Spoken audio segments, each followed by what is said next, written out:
జనులారా, నా వద్దకు రండి, నేను మీకు విశ్రాంతిని కలుగచేతును అని. మనిషికి విశ్రాంతి లేదు, మనిషికి నెమ్మది లేదు, మనిషికి సమాధానం లేదు.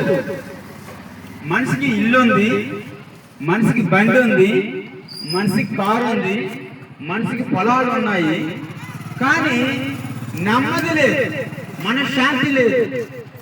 అందుకని అంటున్నాడు, నా యొద్దకు రండి, నేను మీకు విశ్రాంతి కలుగచేతును. మన ఉన్న శ్రమలు, కష్టాలు మరి ఇట్లాంటివి ఏంటంటే మనిషిని నెమ్మది లేకుండా చేస్తున్నాయి. యేసుక్రీస్తు ప్రభు వారు ఆయన రెక్కల చాటుకు పిలుస్తున్నాడు. గెత్తొస్తుంది, పిల్లలు ఎత్తుకెళ్ళిపోతుందని కోడికి తెలుసు. అందుకు కోడి తన పిల్లలను పిలుస్తూ ఉంది తన రెక్కల చాటుకి. అలాగే ఈ భూమి నశించిపోవడానికి ఈ సిద్ధంగా ఉంది. ఈ భూమి ఆకాశంలో నశించిపోతాయని, భూమి ఆకాశంలో కాలిపోతాయని దేవుని వాక్యం చెప్తూ ఉంది. ఇది మనకు శాశ్వతం కాదు, ఇది అశాశ్వతం. ఈ లోకము, మనకు లోకం ఉంది, అది పరలోకము, అది శాశ్వతమైనది. రేపు యాత్ర ముగించిన తర్వాత మానవుడు అన్నవాడు ప్రతి ఒక్కడు ఆ పరలోకము చేరాలి. అంటే యేసు ప్రభు నమ్మి బాప్తిసం పొందుకోవాలి. దేవుని వాక్యం సెలవిస్తుంది, నమ్మి బాప్తిసం పొందినవాడు రక్షించబడును, నమ్మని వానికి శిక్ష విధించబడును. శిక్ష అంటే అది అగ్నిగుండం. అగ్నిగుండం అంటే అది భగభగా మండే స్థలం, అగ్నిగుండం.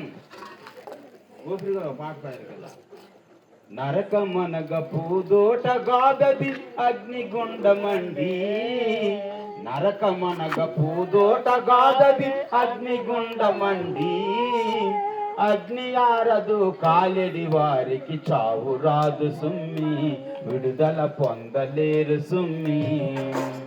అగ్ని ఆరదు కాలెడి వారికి చావు రాదు సుమ్మి, విడుదల పొందలేరు సుమ్మి. ఓ వినుము సోదరా పరమ గురుని బోధ, నమ్మిన తొలగు నరక బాధ. ఓ వినుము సోదరా పరమ గురుని బోధ, నమ్మిన తొలగు నరక బాధ. ఆకాశమందున సూర్యుని వలన దేవుడొక్కడండి, ఆకాశమందున సూర్యుని వలన దేవుడొక్కడండి. నరుడై పుట్టిన దేవుని నామం యేసు స్వామి అండి, వెలుపల గదకి దండగండి.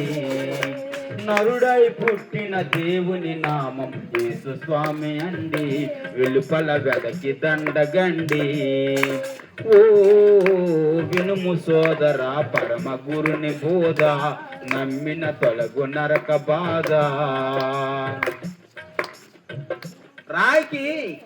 రాయి పేరించాలంటే దానికి బాంబు పెట్టాలి, దానికి రంధ్రం కొట్టాలి.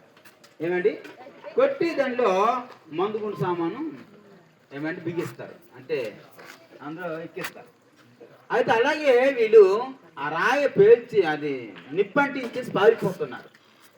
ఏమండి ఈలోగా ఒక 5 సంవత్సరాల పాప ఆ రాయి వైపు నవ్వుకొని పారిపోతుంది. హల్లెలూయా. వీళ్ళంతా పిలిచినా నవ్వుకు పారిపోతుంది. అయ్యో రాయి పేరిపోద్ది, పిల్ల చచ్చిపోద్దని అనుకుంటున్నారు, కానీ ఆమె నవ్వుకుంటూ ఆ రాయి వైపే పారిపోతుంది.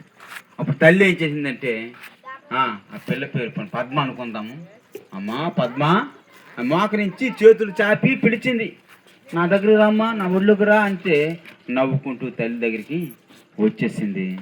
ఈలోగా రాయా వెళ్ళిపోయింది. పెద్ద పెద్ద ముక్కలన్నీ అవి కింద పడితే మీద పడితే అని చచ్చిపోతుంది కదా. అలాగే ఈ భూమి ఆకాశములు కాలిపోవడానికి సిద్ధంగా ఉన్నాయి. మేము ఎక్కడెక్కడి నుంచో వచ్చాం, అందరం ఒక దగ్గర నుంచి రాలేదు.